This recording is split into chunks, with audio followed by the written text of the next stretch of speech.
إلى يوم القيامة أو كما قال عليه الصلاة والسلام.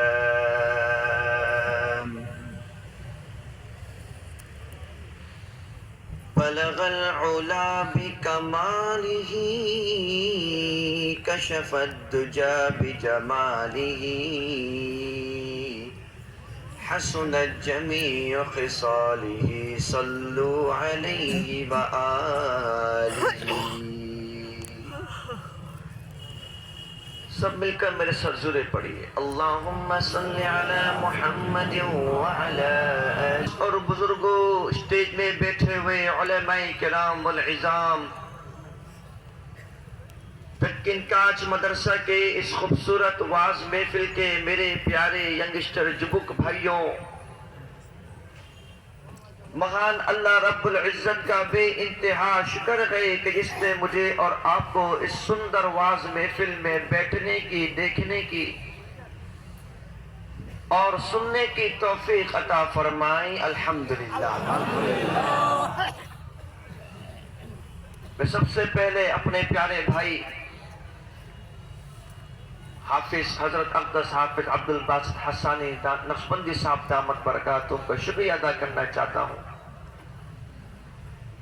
آج پوری دنیا میں جن کا لقب شیخ العرب والعجم، پیر طریقت، رہبر شریعت حضرت اقدس حضرت مولانا پیر ذوالفقار علی نقشبندی رحمت اللہ علیہ کا آج انتقال ہو گیا. انا للہ و انا الیہ راجعون. اور یہ حضرت صاحب کے اجل خلیفہ تھے. حضرت صاحب یہ بیباڑیا میں تھے، وہاں سے پاکستان جانے کی بہت کوشش کری لیکن فلائٹ نہیں مل سکی، بہت غم میں ہیں. میں نے اپنے بھائی سے ریکویسٹ کری کہ آپ پھٹکن کاج مدرسے میں آئیے، یہاں پر سارے مجاہد لوگوں سے ملاقات کیجیے. ٹھیک ہے نہیں بھائی؟ مجاہد کی طرح. ٹھیک ہے نہیں بھائی؟ میں نے کہا ان سے ملاقات کیجئے، سب آپ کے لیے آپ کے پیر صاحب کے لیے دعا فرمائیں گے. اللہ پاک حضرت پیر صاحب کی کامل مغفرت عطا فرمائے. اللہ پاک میرے بھائی کے سفر کو قبول مقبول ممنون فرمائے. آپ کے مدرسے کے محترم مولانا اختر الاسلام دامت برکاتہم فیوزہم نے مجھے دعوت دی. آج میرا بیباڑیا میں 2 پروگرام تھا، وہ میں کینسل کر کے یہاں پر آیا کیونکہ گزشتہ دفعہ میں آ نہیں سکا تھا. میں نے کہا وہ میرے پیارے بھائیوں، مہان اللہ رب العزت نے مجھے اور آپ کو جس نبی کی امت میں پیدا کیا، یہ کوئی معمولی نبی نہیں تھے.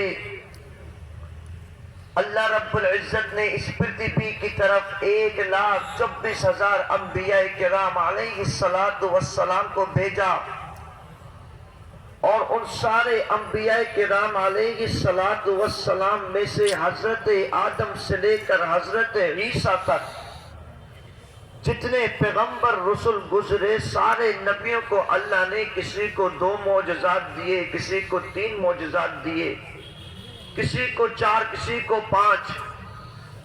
لیکن اپنے آخری شش نبی محمد الرسول اللہ صلی اللہ علیہ وآلہ وآصحابہ وسلم کو اللہ رب العزت نے حضرت آدم سے لے کر حضرت عیسیٰ تک جتنے پیغمبر آئے، سارے پیغمبروں کے معجزات کو، سارے پیغمبروں کی پاور کو اللہ رب العزت نے اپنے شش نبی کو دے دیا.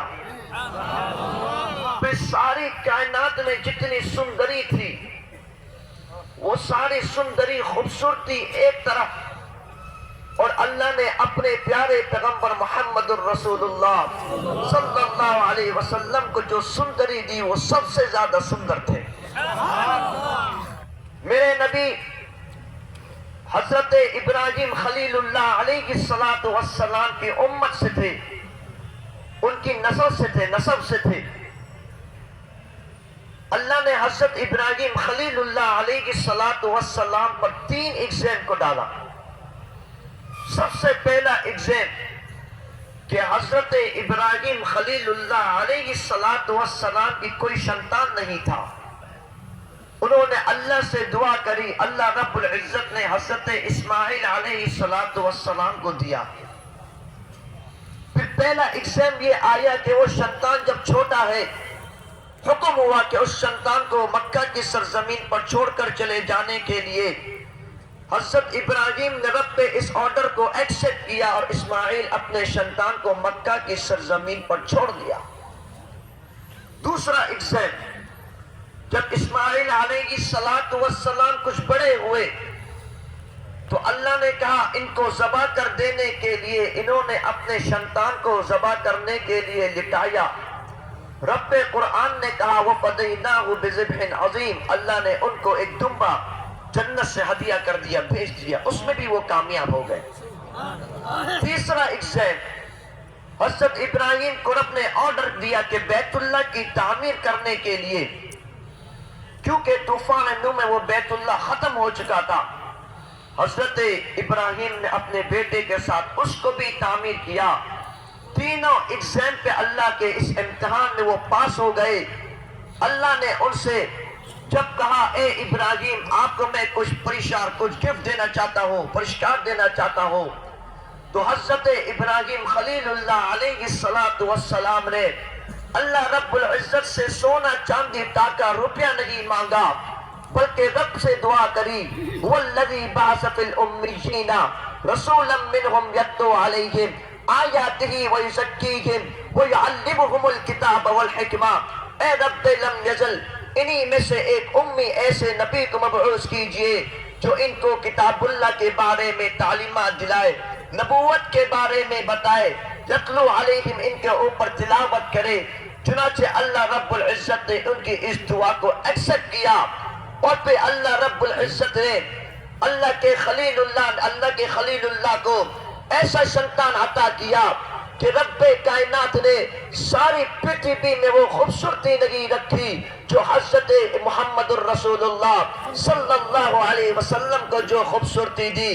میرے نبی سب سے شش نبی ہے لیکن سارے نبیوں کے امام ہے، میرے نبی سب سے شش نبی ہے لیکن میرے نبی کی نبوت ختم نبوت ہے، میرے نبی کا مذہب اور اسلام قیامت تک جاری رہے گا، میرے نبی سب سے شش نبی ہیں، میں اور آپ سب سے شش امتی ہیں، لیکن قیامت والے دن اللہ رب العزت سب سے پتم اس امت محمدی کو جنت میں داخل کرے گا۔ پھر اللہ رب العزت نے جو پیغمبر اور رسولوں کو بھیجا، حضرت آدم سے لے کر حضرت ابراہیم تک سارے پیغمبروں نے تبلیغ باللسان کری، یعنی تبلیغ کری اللہ ایک ہے، واللہ احد لا شریک لہ، اس کا کوئی پارٹنر نہیں۔ جس نے دین اسلام کو ایکسپٹ کیا، جس نے ایکسپٹ نہیں کیا اس کو کچھ بھی نہیں کہا۔ رب کائنات نے خود ہی ان کو اپنے بدلے سے ہلاک کر دیا۔ پھر حضرت موسیٰ سے لے کر حضرت عیسیٰ تک جو پیغمبر تھے، ان کا جو تبلیغ کا کام تھا وہ اس طرح تھا کہ وہ دعوت اللہ دیتے، دعوت الحق کہتے، پھر جب ان کے مقابلے میں کوئی ناستک آتا ان کے ساتھ وہ رہتے، اور کسی کو جو قبول کر لیتا، ایکسپٹ کر لیتا، ان کو اپنے ساتھ کر لیتے، اور پھر یہ سلسلہ چلتا رہا حضرت عیسیٰ تک۔ قوم نے اپنے نبیوں کو بہت تنگ کیا، بہت تکالیف دی، لیکن اللہ رب العزت نے اس کا بھی بدلہ خود سے لیا۔ فرعون ناستک کو سمندر کے اندر ڈبو دیا اور حضرت عیسیٰ کو آسمان کے اوپر اٹھا لیا۔ یہ ساری چیزیں چلتی رہی، لیکن جب نمبر میرے اور آپ کے محمد الرسول اللہ صلی اللہ علیہ وسلم کا جب نمبر آیا، اللہ کے محبوب پیغمبر نے جب دعوت تبلیغ اسٹارٹ کری، اللہ کے نبی نے بھی دعوت باللسان کر کے اسٹارٹ کیا، سارے لوگوں کو جمع کیا، پھر اللہ کے نبی نے ان کو کلمے کی دعوت دی، قولوا لا الہ الا اللہ محمد الرسول اللہ۔ اس میں سے ایک کیٹیگری وہ بنی جنہوں نے دین اسلام کو ایکسپٹ کیا، ان کو ساری دنیا صحابہ کرام سے جانتے گئے، دوسری ٹیم کیٹیگری کے وہ بنی جنہوں نے دین اسلام کو ریجیکٹ کر دیا، وہ ابو جہل، ابو لہب، اس کو ساری دنیا ناستک کے نام سے پہچانتی ہے۔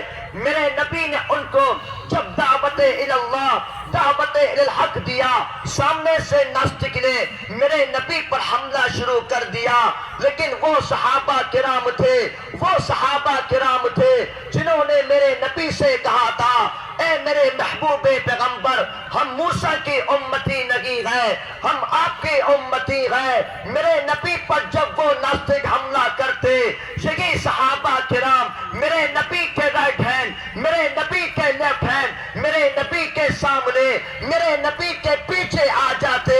ان ناستک نے میرے صحابہ پر حملہ کیا، میرے نبی کے اوپر حملہ کیا، لیکن ان صحابہ کرام نے ان ناستک کے ساتھ جدو کر کر اس اسلام پہ پتاتے کی حفاظت کری، اس دین اسلام کے حفاظت کے لیے، قرآن کے حفاظت کے لیے، ختم نبوت کی حفاظت کے لیے ان صحابہ کرام کو اپنا وقت دینا پڑا۔ ان صحابہ کرام نے اپنا وقت دے دیا اس دین اسلام کے لیے، ان صحابہ کرام کو اپنا جیون دینا پڑا۔ انہوں نے اپنا جیون تو دے کر اپنے سنتانوں کو یتیم کر کر دین اسلام پہ پتاکوں کو ایسے بلند کر دیا کہ انشاءاللہ جب تک دنیا میں مسلمان کے سنتان باقی ہے، ناستک سے جدو مسلمان کرتے رہیں گے۔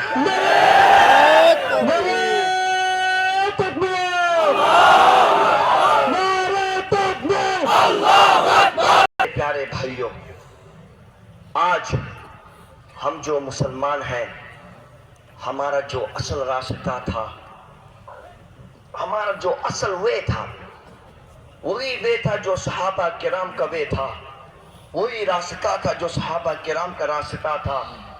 آج میں اور آپ مسلمان اپنے راستے سے ہٹ کر، رائٹ وے سے ہٹ کر ہم مسلمان رانگ وے کی طرف چلنے لگ گئے۔ اسی لیے مسلمانوں کے اندر آپ دیکھیں ویکنس پیدا ہو گئی۔ اگر ہم مسلمان آج ایک بن کے رہتے اور اسی طرح دین اسلام کی حفاظت کرتے جس طرح ان صحابہ کرام نے کری، تو آج پوری دنیا میں اسلام کا پتاکہ بلند ہوتا۔ اور آج بھی آپ دیکھیے، مسلمانوں کی طاقت، مسلمانوں کی پاور سب سے زیادہ ہے۔ ٹھیک ہے نہیں بھائی؟ میرے سامنے مجاہد کی طرح بولنا پڑے گا۔ آج بھی آپ دیکھیں، اس کی بنیادی وجہ یہ ہے مسلمان کے دل میں ایمان ہے، قرآن ہے، رحمان ہے، کلمہ ہے۔ اور یہی مسلمان ہے کہ مسلمان کبھی گولی سے نہیں ڈرتا، مسلمان کبھی بم سے نہیں ڈرتا، مسلمان کبھی شہید ہونے سے نہیں ڈرتا۔ اس لیے آپ دیکھیے، پوری دنیا میں آپ، پوری پرتھوی کے اندر آپ دیکھیں گے، آل آف دی کنٹری آپ دیکھیں تو مسلمانوں کی کنٹری کچھ کم ہے، چند ایک مسلمانوں کی کنٹری ہے۔ ناستک لوگوں کی کنٹری بہت زیادہ ہے، لیکن سارے ناستک مسلمانوں سے بھائے کھاتے ہیں۔ ان کو معلوم ہے کہ یہ مسلمان اپنے نبی کے لیے کچھ بھی کر سکتے ہیں۔ اس لیے میں آپ کو سارے مسلمانوں کے سنتانوں سے کہتا ہوں کہ آپ اپنی پاور کو سمجھیں، اپنی ایمان کی پاور کو سمجھیں۔ آپ کوئی معمولی لوگ نہیں، ہم کوئی معمولی لوگ نہیں، ہم مسلمان الحمدللہ۔ اسی چیز کو لے کر آپ چلیے۔ ساری دنیا کے ناستک مسلمانوں سے بھائی کہتے ہیں، کیونکہ مسلمان کی بات ہی کچھ اور ہے۔ ساری دنیا کے ناستک کے پاور کو ایک طرف رکھ دو، امریکی کتوں کی پاور کو ایک طرف رکھ دو، اسرائیلی کتوں کی پاور کو ایک طرف رکھ دو، ہندوستانی کتوں کی پاور کو ایک طرف رکھ دو، دوسری طرف مسلمان کو، سنتان کو رکھو۔ رب کعبہ کی قسم، مسلمان کو ایمان کی پاور سب سے زیادہ ہو گیا۔ یہی مائک گڑبڑ کر رہے کیا؟ اچھا، یہی ہماری شان ہے، یہی ہماری پہچان ہے۔ آج آپ دیکھیے دین اسلام کس طرح محفوظ رہا. 1400 سال پہلے بھی ان صحابہ کرام نے جس طرح اپنے نبی سے یہ دین اسلام کو لیا، ان صحابہ کرام سے تابعین نے لیا، ان تابعین سے تبع تابعین نے لیا، چلتے چلتے یہ دین اسلام یہ مرکز بنا ہندوستان کے دیوبند کی سرزمین پر. اور پھر دیوبند کی سرزمین سے اللہ رب العزت نے اس مدرسے کو ایسا قبول کیا کہ اسی مدرسے سے قاسم نانوتوی، شیخ الہند حضرت گنگوہی، اشرف علی تھانوی، انور شاہ کشمیری، شاہ محمد دہلوی سمیت کئی سارے علماء کو اللہ نے نکالا. اور پھر ہندوستان سے چلتے چلتے یہ دین اسلام چلا چلا چلا اور چلتے چلتے آ کر یہ مرکز میں پہنچا. اور پوری دنیا سے یہاں سے بنگلہ دیش میں علماء کرام آئے، پاکستان میں چلے گئے، سعودیہ میں چلے گئے، پوری پرتھوی میں اسلام کو لے کر، اسلام کے پتاخے کے لے کر یہ سارے علماء کرام پہنچے اور آج تک چل رہا ہے الحمدللہ. جو بھی ناستق قرآن کے اگینسٹ آتا یہ صحابہ کرام اس کے ساتھ جدو کرتے، جو بھی ناستق آتا. اور آج 1400 سال کے بعد آج بھی اگر کوئی ناستق قرآن کے اگینسٹ آتا ہے، میرے نبی کے سمان کے اگینسٹ آتا ہے، بنگلہ دیش میں مسلمان کے سنتان اس کے ساتھ جدو کرنے نکل پڑتا ہے. پیارے بھائیوں، اپنے ایمان کو مضبوط کیجیے، اپنے یقین کو مضبوط کیجیے. ان صحابہ کرام کی طرح جنہوں نے بدر کی لڑائی میں اسلام کے پتاخے کے لیے اپنا سب کچھ قربان کر دیا اور اللہ رب العزت نے اس پتاخے کو پوری دنیا میں پھیلا دیا. میرا اور آپ کا جو رشتہ ہے وہ مسلمان بھائی کا رشتہ ہے. اس رشتے کو عام کیجیے. میں اس لیے کہتا ہوں میرے جو بنگلہ دیش کے جبک بھائی ہیں مسلمان ہیں، آج سے آپ قرآن پر عمل کرنا شروع کر دیں، آج سے آپ نبی کی سیرت پر عمل کرنا شروع کر دیں، آج سے آپ صحابہ کرام کی لائف کی اسٹڈی کرنا شروع کر دیں.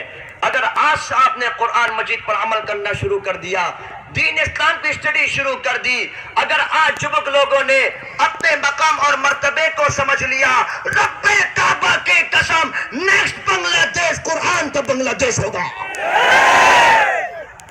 ہمیں اور آپ کو اس کو سمجھنے کی بہت ضرورت ہے. ہم اپنے راستے کو سمجھیں، اپنی بنیاد کو سمجھیں، ان مدرسوں کے ان علماء کی اہمیت کو سمجھیں کہ جنہوں نے دین اسلام پر آج بھی ڈٹے ہوئے ہیں. اس لیے آپ دیکھیے جو بھی ناستک بنگلہ دیش یا پوری دنیا میں کئی بار بھی اٹھتا ہے، یہی علماء کرام آ کر ان کا مقابلہ کرتے ہیں. یہی علماء تو ہوتے ہیں. آپ اپنی اسٹڈی پڑھیے. بنگلہ دیش کی قوم کوئی معمولی قوم نہیں ہے. بنگلہ دیش کی قوم کی تاریخ پڑھیے. یہی وہ بنگلہ دیش کی قوم تھی جنہوں نے عیسائیوں کے ساتھ جدو کر کر عیسائیوں کو بھگایا تھا. یہی وہ بنگلہ دیش کی قوم تھی جنہوں نے دلجیت سنگھ کے اس ناستک کے ٹکڑے ٹکڑے کر دیے تھے. یہی وہ بنگلہ دیش کی قوم تھی جنہوں نے انگریزوں کو بھگایا تھا. یہی وہ بنگلہ دیش کی قوم تھی جنہوں نے جن علماء کو جیلوں میں جس ناستک خونی نے بند کیا اس کے سامنے یہی قوم ڈٹی رہی. اور پھر 5 اگست کو اسی بنگلہ دیش کی قوم نے اس خونی کو جوتی سے مار مار کر بھگا دیا تھا. آپ کی تاریخ کوئی معمولی تاریخ نہیں ہے. بنگلہ دیش کی قوم نے جہاد بھی لڑا. بنگلہ دیش کی قوم نے قادیانیوں کا مقابلہ بھی کرا. اور اس لیے آپ دیکھیے آج بھی بنگلہ دیش کی قوم، پوری دنیا اس قوم کو پہچانتی ہے کہ یہ کوئی معمولی قوم نہیں ہے، بلکہ ان کے اندر جو صلاحیتیں موجود ہے، جو ایمانی جذبہ موجود ہے. اور اس کی مثال آپ کو ہر موضوع پر نظر آتی ہے. اپنے سنتانوں کو ریڈی کریے. مجھے پورا یقین ہے انشاءاللہ یہی بنگلہ دیش کی قوم آگے چلتے ہوئے انشاءاللہ غزوۃ الہند کا جب نمبر آئے گا، یہی قوم انشاءاللہ کالے پتاخے کو لے کر، لا الہ الا اللہ کے پتاخے کو لے کر ساری پرتھوی کے مسلمان ایک بن کر انشاءاللہ غزوۃ الہند کے جدوں کو لڑ کر اسلام کے پتاخے کو ساری پرتھوی میں بلند کریں گے انشاءاللہ. سب تیار تو انشاءاللہ؟ سب تیار تو انشاءاللہ؟ سب تیار تو انشاءاللہ؟ میرے پیارے بھائیوں، شش بس آخری بات، آپ کو معلوم ہے میں جس محنت کو لے کر کام کرتا ہوں الحمدللہ، اور ساری محنتوں میں سے ایک محنت وہ ختم نبوت کی محنت بھی ہے الحمدللہ۔ میرے پیارے بھائیو، ختم نبوت ہے کیا؟